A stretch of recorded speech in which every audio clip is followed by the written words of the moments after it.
धन्यवाद।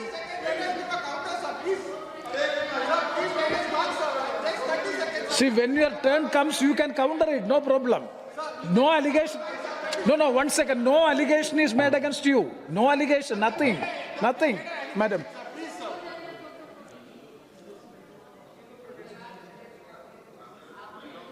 Mic is not. धन्यवाद अध्यक्ष महोदय, आपने मुझे बेहद महत्वपूर्ण चर्चा पर अपनी बात रखने का अवसर दिया। आज मैं बड़े ही दुख के साथ ये बात कहना चाहती हूँ कि जो महिला विधेयक इस सरकार ने 2023 में पास किया था, आज फिर से उसको लेकर आने की और उसको डीलिमिटेशन और सेंसस के आड़ में छुपाने की जो कोशिश की जा रही है, ये इस देश की महिलाओं के साथ ये सरकार फिर से एक धोखा करने जा रही है। पहले 2034 में इन्होंने इसके इम्प्लीमेंटेशन को कहा, अब भी इनकी नीयत 2029 में इस बिल के इम्प्लीमेंटेशन की नहीं है। ये चाहते हैं कि ये लोग सिर्फ डीलिमिटेशन और अपने हिसाब से करने जा रहे सेंसस के आधार पे महिलाओं को उनके अधिकार देने से रोके। आज चिंता महिला आरक्षण की नहीं है। महिला आरक्षण बिल तो सर्वसहमति के साथ इसी सदन में 2023 में पास हो चुका है। चिंता इस बात की है कि आरक्षण की आड़ में मन मुताबिक डीलिमिटेशन से कैसे राजनीतिक लाभ उठाया जाए। माननीय अध्यक्ष महोदय, वर्ष 2023 में इसी सरकार ने देश को बताया था कि महिलाओं का आरक्षण केवल नई जनगणना और परिसीमन के बाद ही लागू किया जा सकता है। इसे न्याय और सटीकता के लिए आवश्यक बताया गया, लेकिन अब मात्र 3 वर्षों के भीतर वही सरकार कह रही है कि नई जनगणना की कोई आवश्यकता नहीं है। इन 3 वर्षों में ऐसा क्या बदल गया? क्या संविधान बदल गया या सरकार की प्राथमिकताएं बदल गई? ये अचानक आई तत्परता महिलाओं के लिए नहीं है, बल्कि चुनावी लाभ के लिए है। पश्चिम बंगाल और तमिलनाडु जैसे राज्यों में चुनावी प्रक्रिया चल रही है, इसीलिए सरकार का यह बदलाव किसी ठोस बुनियाद पर आधारित नहीं, बल्कि शॉर्ट टर्म पॉलिटिकल माइलेज पर आधारित है। पहले कहा गया कि अपडेटेड आंकड़ों के बिना प्रतिनिधित्व अन्यायपूर्ण होगा, और आज उसी सिद्धांत को नजरअंदाज किया जा रहा है। ये और कुछ नहीं, सिर्फ और सिर्फ पॉलिटिकल अपॉर्चुनिज्म है। माननीय अध्यक्ष महोदय, इस विधेयक की सबसे बड़ी खामी यह है कि सरकार जानबूझकर पुराने आंकड़ों का उपयोग करना चाह रही है। जनगणना 2021 में होनी थी, लेकिन सरकार उसे कराने में विफल रही, और अब उस गलती को सुधारने की बजाय देश के प्रतिनिधित्व को 2011 के आंकड़ों पर चलाना चाहती है, जो 2029 में 18 वर्ष पुराने हो जाएंगे। ये विधेयक आज के भारत को कल के आंकड़ों में ढालने की कोशिश है।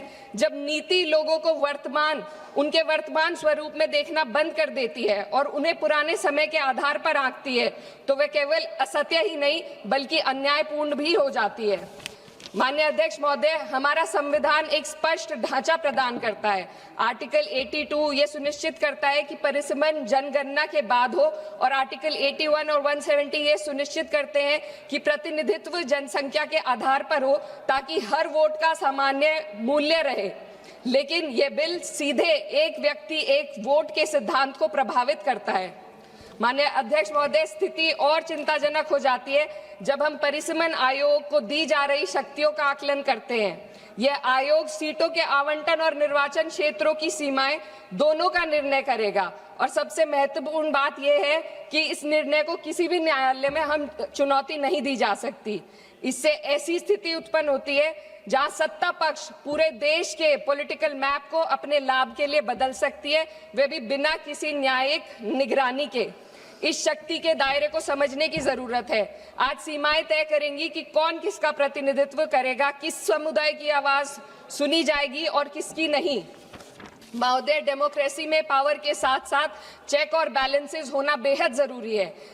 सरकार एक ऐसी संरचना बनाना जा रही है जहां पावर केंद्रित हो और जवाबदेही अनुपस्थित हो, और जब इतनी व्यापक शक्तियां बिना किसी निगरानी के दी जाती है तो ये केवल एक तकनीकी चिंता नहीं रहती, ये प्रतिनिधित्व की निष्पक्षता को प्रभावित करती है।